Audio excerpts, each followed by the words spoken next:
You know, I'm really glad that we got to play Trine in the last game. I think had we won it because of weather or somehow they got knocked out beforehand, it wouldn't have quite felt the same. You know, they're the best team that we faced. You know, obviously, maybe in the year, offensively speaking, and you know, to be able to go as far as we want to go, our goal is always to win a national championship, not just to win a conference or that. To be able to beat a team like this gives us a lot of confidence in these late games to know that we can do it against anybody if we can do it against them, because they're an outstanding opponent. So that was a lot of fun to be able to play them. It was also great because we got to play all three teams in the tournament, and they were all very good. So hats off to them. I think they've prepared us really well to go to that next step. They were outstanding. Our kids this weekend, they brought the bats. They brought them, and our pitchers do what they've always done. You know, they went together and they got the work done, and then this kid hit everybody in, so it was great. It was great. I think Kent Fillmore, held Republican in Angola. The big thing, it seemed like you guys took advantage of opportunities, and they were falling behind hitters, and you cashed in the third and fourth inning. And I think there were moments where Kahla struggled a little bit, but the thing is, they didn't get much beyond maybe walks here and there, and then also overcoming what was a pretty rough start on your end of things, and then being able to stand with Trine toe to toe.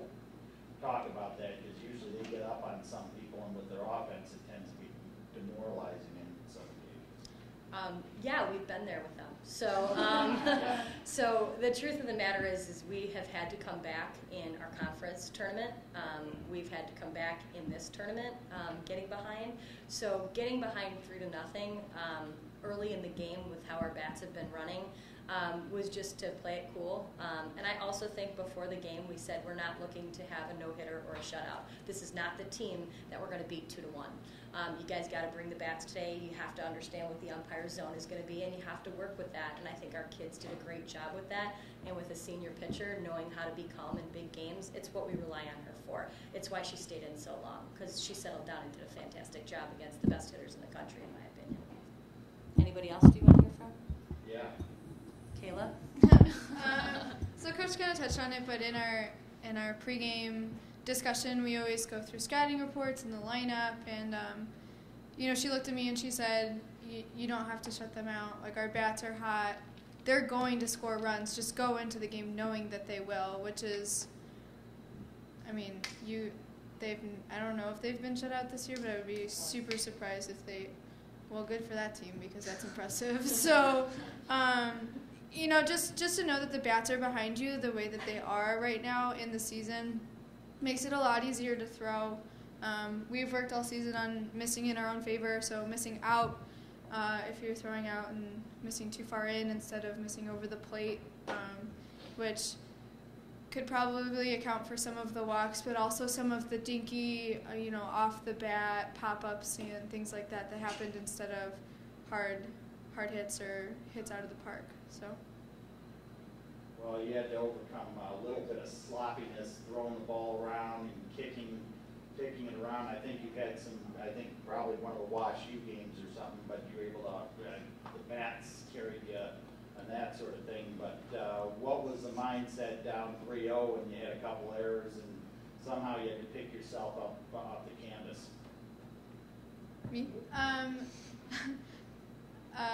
Well, I mean, as a pitcher, getting those pop-ups that are falling in the holes is what you're trying to do. You're trying to get them to pop it up short, or you're trying to get little weak ground balls, and that's what was happening, and errors are going to happen. We know that we won't play perfect softball every single day, and so just knowing that the team has the ability to be very tight and errorless is, you know, we just got together and we said, hey, let's tighten it up here. Like, we know how we can play. We kind of sat down and calmed ourselves, and then it all came together.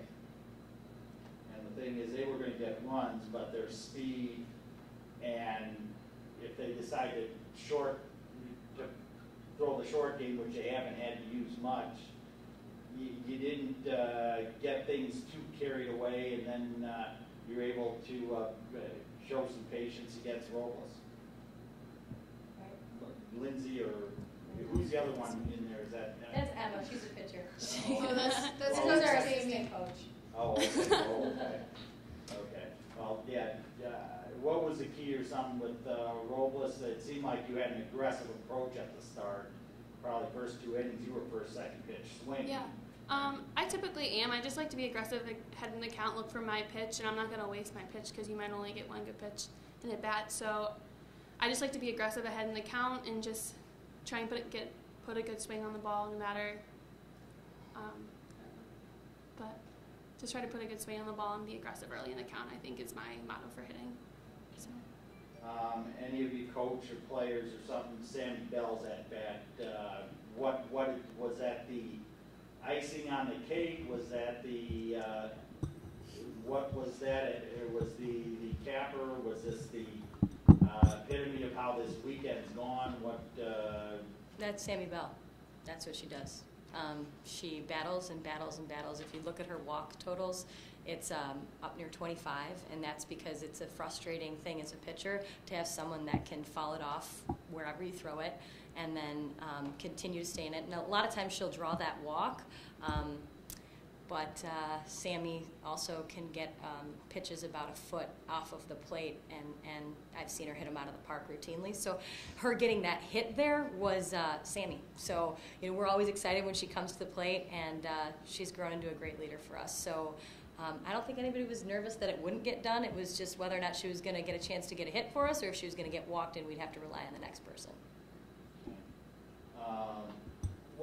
What the pitching plan throughout the week was? I think you went 3 in the run rule game with Thomas More. I think you went 4 with Kahla in your first game or something. Was it going short with the possibility that you might have to extend her if you see Trine at some point down the road? The plan was to go twice through the order with Kahla and twice through the order with Emma to finish the game. Okay. Today we had Kahla go an extra round because Trine did get off to a good start, and so they were coming around a little bit more quickly. And then Kahla really settled in, and her off speed was working really well. And so we figured if we can get her for another inning, Emma coming in with the high hard stuff would really help us at the end if she only had to see everybody one time. So that was the plan. And the thing is with Emma, got some life or something. I think teams in this tournament tried to cross attack Trine, but do it with off-speed stuff and try to get them off balance. Then Emma came in and went through 3, 4, or I think 2, 3, and 4. It struck them out with runners on base. Talk about that effort, Tifa, when you had a little bit of momentum going and she slammed the door. Would you like her to tell you? Yeah. Well, I mean, when I go in there, my job is to hit my spots and to get, get the batters out in some way or another. So we're going for ground balls for the infielders to get them out because we always trust our defense, or fly balls, or, just to hit the spots. And I think I did we have a chart, but I think I did pretty well in that inning, hitting my spots, and so I was able to be successful against those hitters. Well, I think you've got them eager, trying to be, maybe no disrespect to them, trying to be heroes. I think you got Marshall Lowe in a way to strike her out, and then you challenged Fox with a couple of rise balls that threw it past them. So you got the prime situation where they had a chance to come up big, and you won those battles. And it seemed like the major battles, even with Searles or something coming up with the tying run on base. What was this experience like, having to go through that lineup and winning many more times than you lost? Honestly, every batter I go at the same way, just with confidence and with knowing that they know what pitches they're calling, and if I hit my spots, that we can make them either hit the ball in play where we can get them out or strike them out. I just go at every batter the same way and know that we can do it as a team. Sometimes it's nice having a freshman who doesn't know the big names coming at you because she can't not psych herself out. So that was Emma's mojo today. So that was great. Well, I know this might be off the beaten path, but where did Roberts come in against? Did you just think a lefty-lefty matchup? Let's try something. Yeah, I'm sure everybody was thinking, what's going on? So you saw it against WashU, too, for 2 batters against a lefty. Becca she pitched for us early in the season, and all of her success was lefty on lefty. She has probably the most movement of any of the pitchers on our team, and also as a lefty, it moves the most going outside against a lefty, and so we figured we would try it, and we tried it in the WashU game, and she got 2 ground balls and a strikeout, so we figured we would try it against Carly because she is an exceptional player, and so to see the same pitchers or the same stuff each time didn't sound like the optimal plan. We tried to mix it up, so that's why you saw Beck in there. We like to use our players. Yeah, it seemed like a pretty good run with Kahla early in the previous games leading up to the final, and but that showed you have confidence in Emma and Becca to go to them, even though she's probably got a good run. They kept you in the game, and the bats did the rest. When you're facing the best offensive team in the country, you can't let them see too many things at the same time. So, yeah, it was great to be able to have, different looks to show them. Well, coach or players can take this. You saw them earlier in the year, and they nearly run-ruled you twice. What's different? Obviously, you've had some momentum with your offense leading into this game. What's the difference when you saw them about a month and a half ago with your team? What's different now compared to what it was a month and a half ago?